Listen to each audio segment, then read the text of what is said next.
Bonjour à tous, je suis ravie de vous accueillir sur ce nouveau webinaire organisé par le département formation de l'Argus de l'assurance. Donc, comme on peut le voir sur la slide qui suit, l'Argus de l'assurance formation, ce sont plus de 150 programmes et 400 sessions de formation programmées chaque année.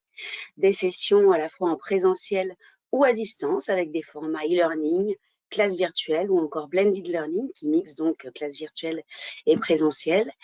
Et puis sur la slide d'après, je vous ai listé un petit peu toutes les thématiques sur lesquelles nous intervenons, le risk management, la finance, la réglementation, la distribution, le digital. Donc voilà, tout un catalogue de formations que vous pouvez télécharger au format digital.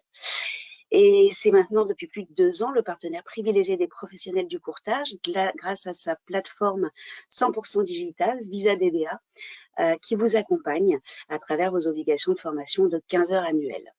Et puis, vous le verrez autour de la thématique que nous allons aborder ce matin. Nous avons des formations 100% DDA également sur tout ce qui est vente de produits à distance, l'actualité des sanctions proposées par la CPR, la vente à distance et le démarchage téléphonique. Donc voilà, la réglementation qui vous intéresse est dans le catalogue de formation de l'Argus de l'assurance. C'est maître Julien Besserman qui nous accompagne ce matin à travers l'actualité jurisprudentielle de l'assurance vie de ces derniers mois. Donc Julien, tour à tour juriste au sein de l'autorité de contrôle prudentiel et de résolution, est aujourd'hui consultant confirmé et a développé une expertise transversale à la fois juridique et opérationnelle au service des acteurs institutionnels du monde des assurances au sein du cabinet Lowe's. Je vais donc lui laisser la parole pour cette présentation. Bon webinaire à tous et Julien, c'est à vous.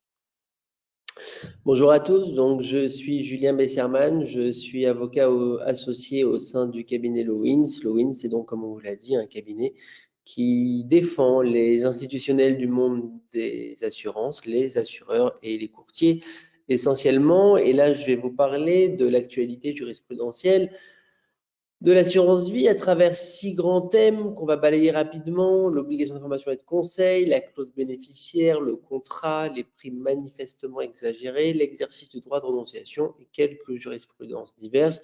Il n'y a pas de souci d'exhaustivité. L'idée, c'est de présenter des grands thèmes et de les illustrer à chaque fois par des décisions 2023-2024 pour vous permettre d'être à jour des dernières décisions rendues sur ces sujets. Premier thème, l'obligation d'information et de conseil et le défaut de conseil sur la fluctuation des valeurs des unités de compte. Nous sommes donc dans la situation où les souscripteurs procèdent au rachat total de leur contrat et constatent une moins-value. Ils assignent en défaut de conseil la banque qui avait également la qualité de courtier. La Cour d'appel rend une décision classique en indiquant qu'il appartient au courtier ou au banquier tenu d'un devoir de conseil d'informer le client et de lui proposer un contrat conforme à ses besoins et ses exigences. La banque a été condamnée pourquoi? 1, parce qu'elle n'avait pas suffisamment attiré l'attention du souscripteur sur le risque, et 2, parce qu'il n'apportait pas la preuve qu'il avait bien pris en compte la situation des époux. J'allais dire sanction classique, avec 2 éléments classiques également: information sur le risque et traçabilité du conseil. Je suis courtier, je suis assureur, je donne un conseil, je le trace, j'en garde une trace écrite. Préjudice, indemnisé toujours sous la forme d'une perte de chance. Si vous m'aviez informé correctement, alors j'aurais pu souscrire un contrat. Et si vous m'aviez donné l'information, alors il y avait 95% de chances que je souscrive le bon contrat. Et là, dans ce cas-là, le préjudice a été fixé à hauteur de la moins-value.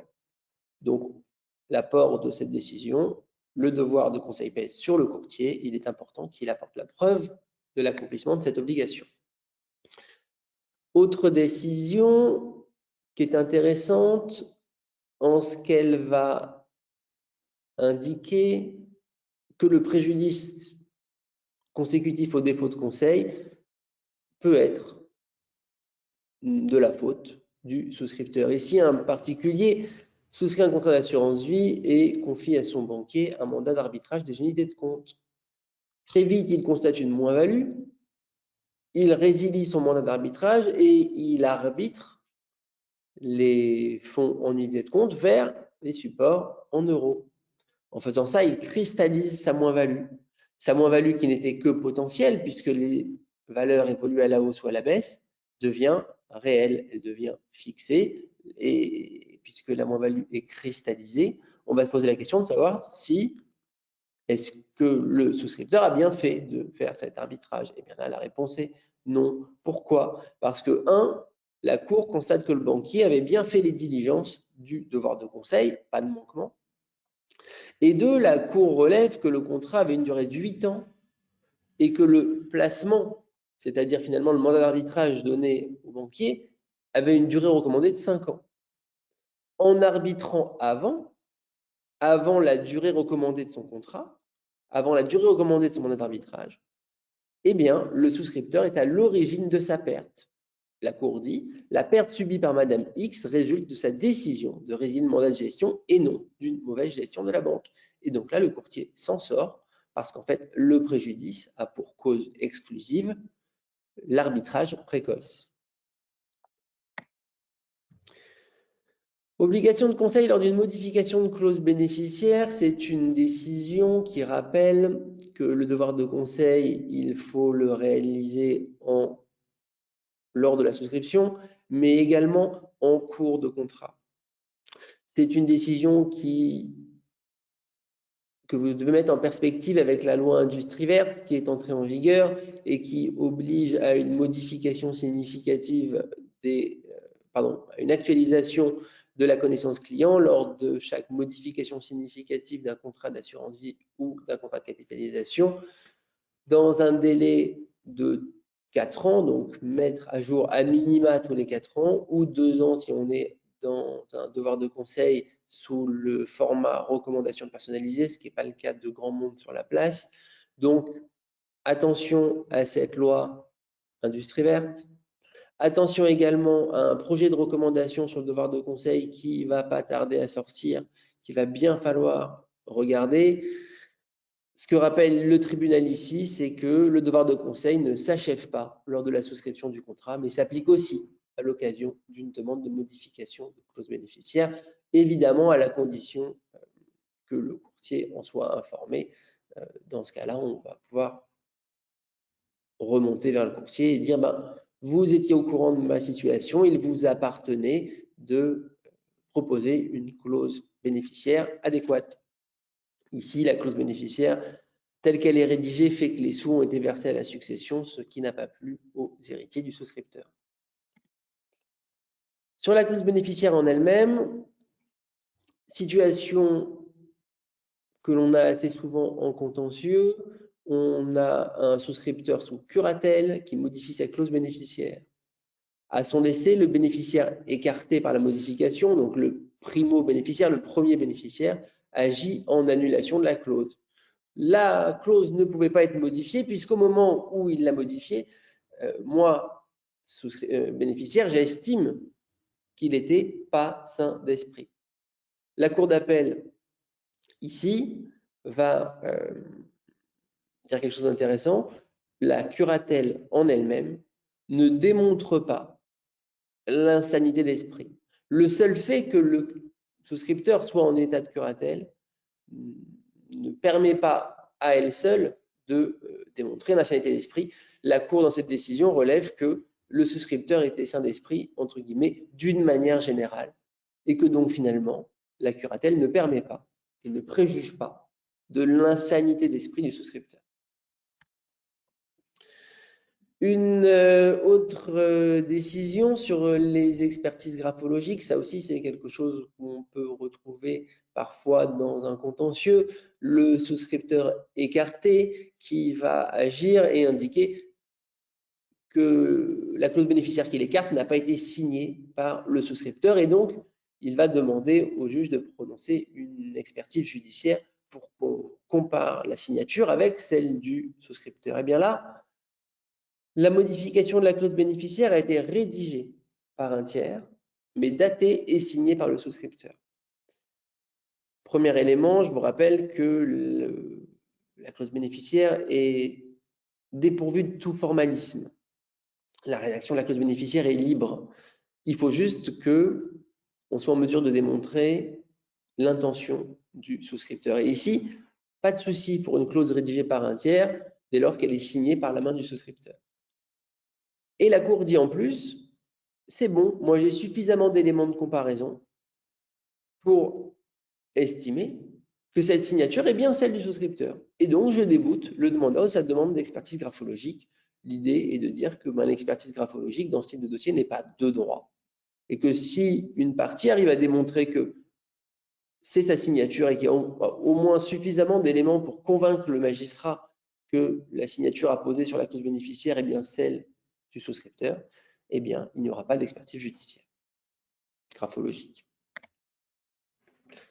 Décision intéressante en termes de procédure civile en cas d'action en nullité de la clause bénéficiaire. Là aussi, des enfants agissent en nullité de la clause bénéficiaire, agissent en nullité de la dernière modification de la clause bénéficiaire.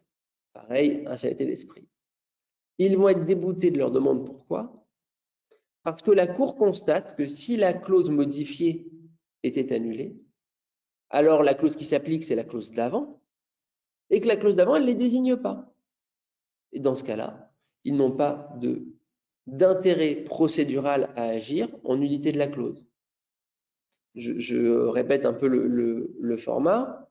Il faut que celui qui agit en nullité de la clause soit désigné par la clause précédente de celle dont il demande l'annulation.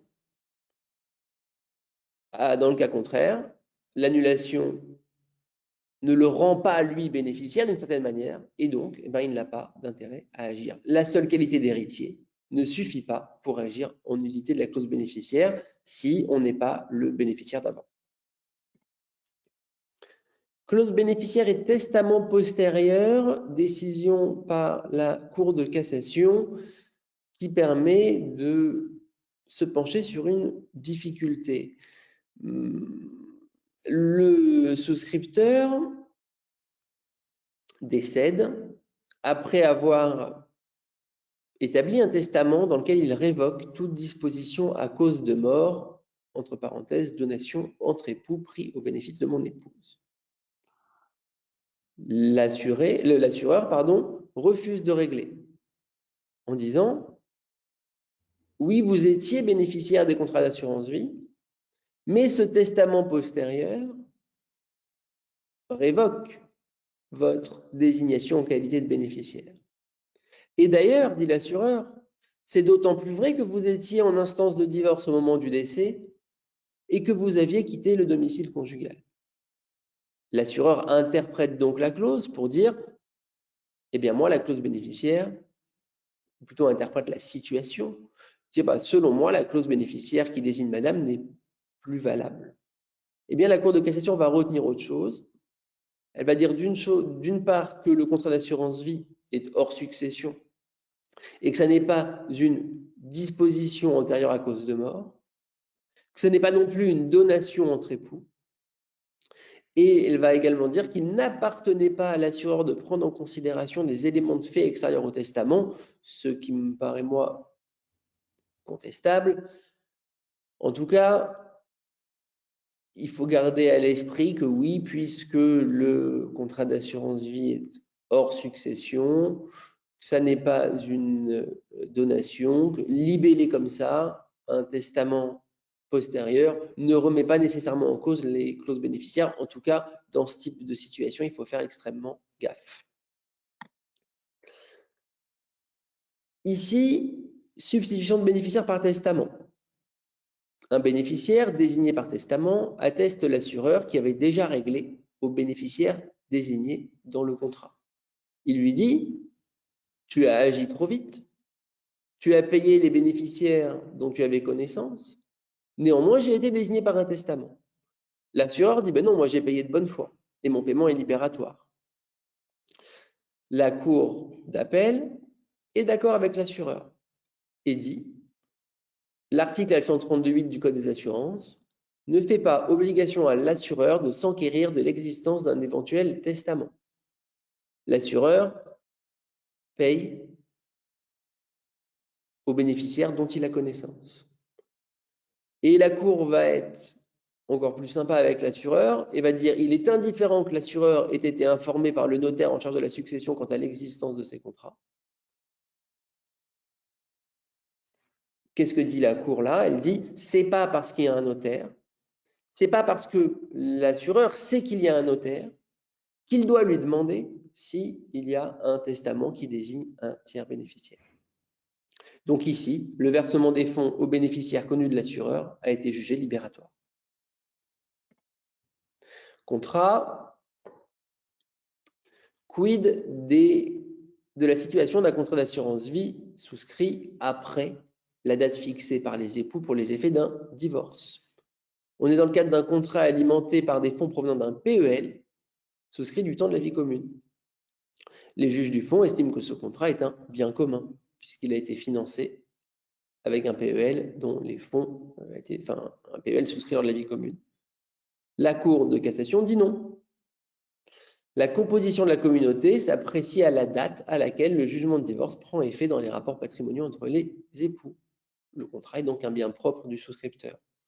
Voilà un élément intéressant qui peut servir dans les rapports de droits patrimoniaux et dans les situations de divorce. Attention à la date effective du divorce. Situation classique dans cette décision rendue par la Cour de cassation, un prêt in fine. Un prêt in fine alimenté par un contrat d'assurance vie. C'est un montage qu'on a beaucoup retrouvé il y a quelques années où les fonds qui étaient prêtés par la banque étaient versés sur le contrat d'assurance vie et le rendement du contrat d'assurance vie devait permettre de rembourser les intérêts du prêt in fine et même de dégager une plus-value. Or là, qu'est-ce qui se passe? On a un souscripteur qui renonce à son contrat et qui dit, eh ben, dans ce cas-là, caducité du contrat d'assurance vie entraîne caducité du prêt avec effet rétroactif. Concrètement, l'opération est nulle. On fait comme si elle n'avait jamais existé. La banque reprend son argent. Moi, je reprends mon argent entre les mains de l'assureur et chacun repart chez soi. Pourquoi? Parce qu'effectivement, l'opération avait probablement pas fonctionné en l'espèce.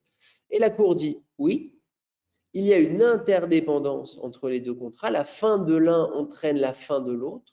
Pourquoi? Parce qu'en l'espèce, la banque était l'interlocutrice exclusive du souscripteur pour l'adhésion. Elle était courtier. Son logo figurait sur le bulletin d'adhésion. Le prêt in fine et le contrat d'assurance vie avaient été conclus en même temps pour la même durée. Et tout ça a été signé le même jour, ce qui démontre que dans l'esprit des parties, il y avait une économie générale d'interdépendance. Donc c'est une solution classique. Dans ce type de contentieux, ce qui est important, c'est d'apprécier et d'analyser les faits de l'espèce.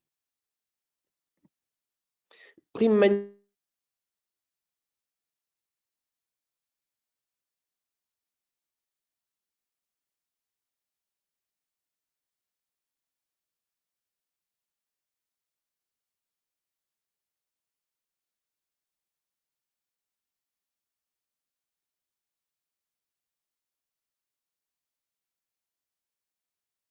pardon.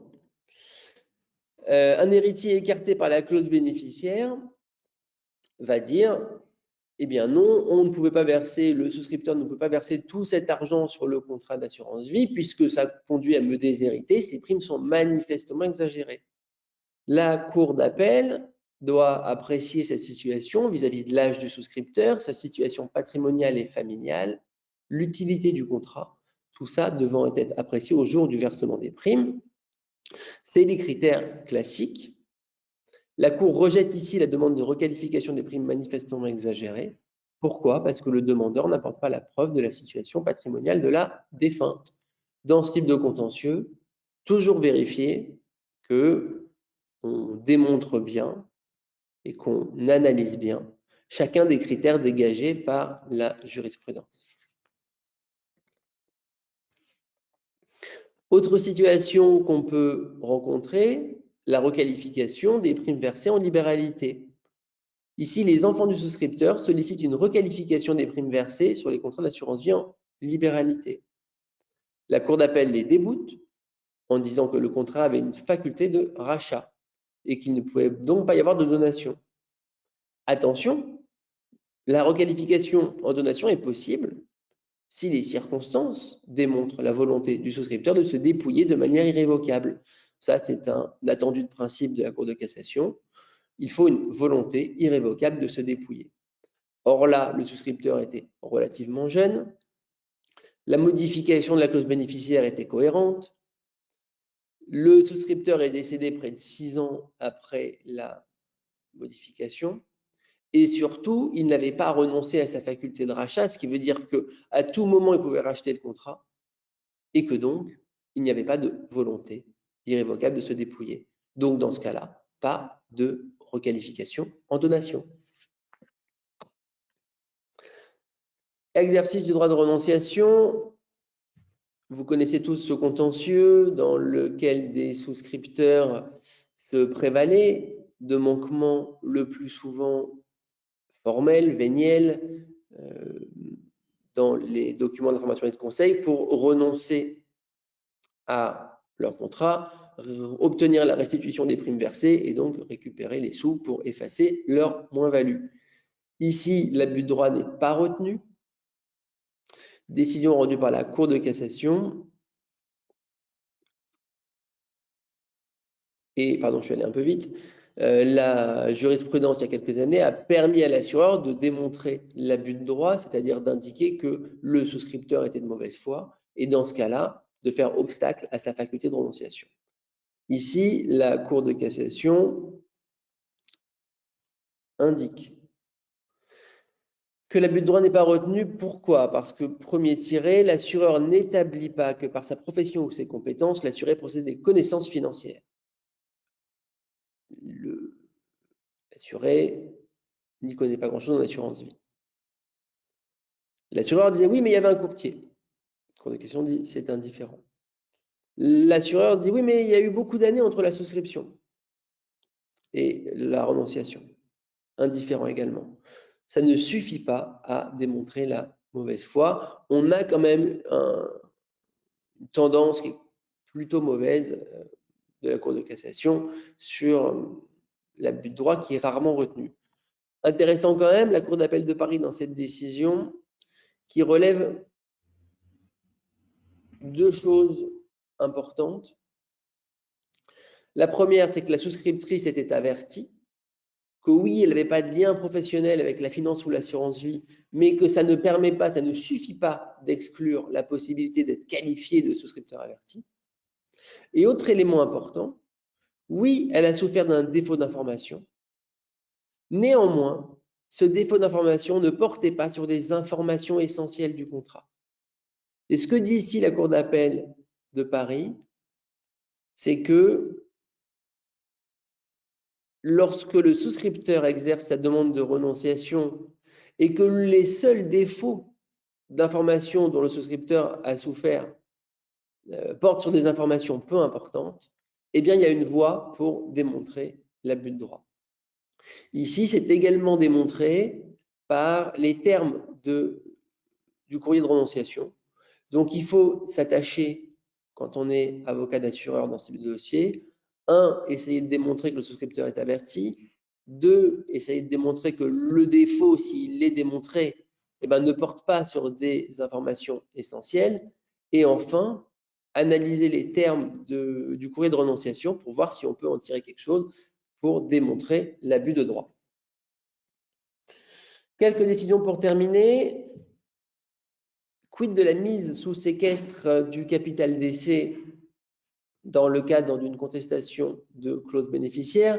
La situation est la suivante. Des bénéficiaires se battent pour obtenir le bénéfice d'un contrat d'assurance vie. Chacun dit qu'il est désigné bénéficiaire, l'un par une clause et l'autre par la clause précédente.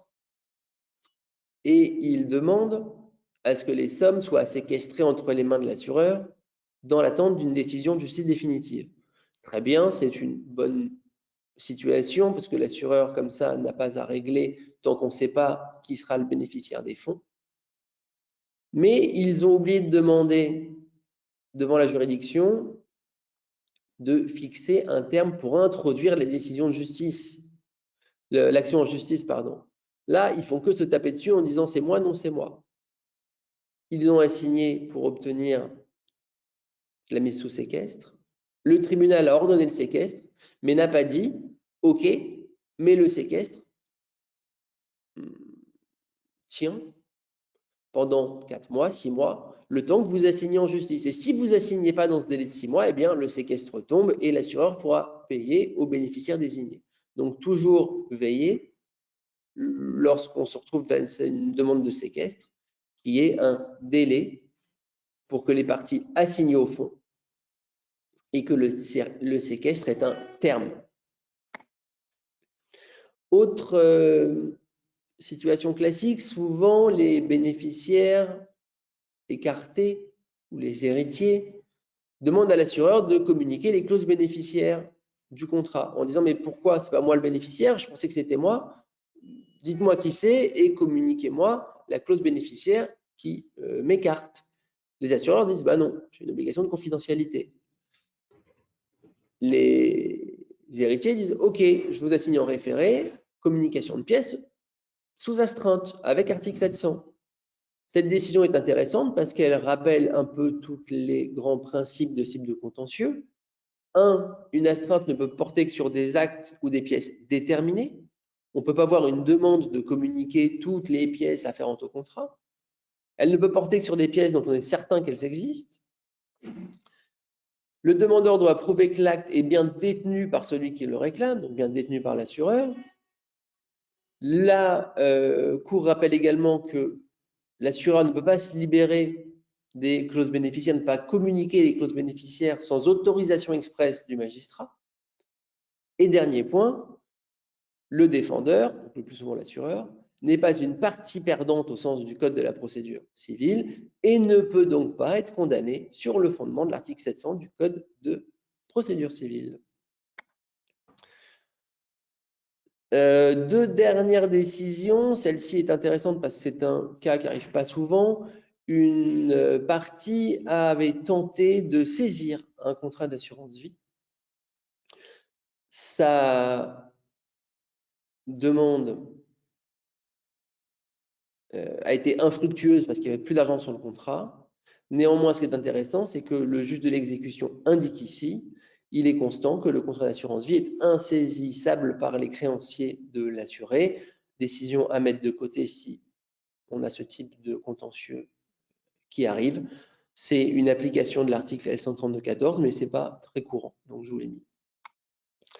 Dernière décision, prescription de l'action pour dol. On est dans le cadre d'un souscripteur qui râle parce que ses unités de compte se sont cassées la figure et il assigne le courtier et l'assureur pour dol en disant « j'ai été mal informé, plus que ça, vous m'avez trompé avec vos deux arbitrages, ils doivent être annulés ».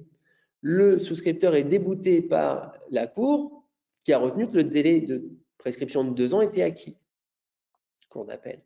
Sauf que non, en matière de dol, action en nullité, le délai de prescription n'est pas le délai de prescription biennal, mais le délai de prescription quinquennal de droit commun. Le délai de prescription est donc de 5 ans. Voilà pour ce petit aperçu.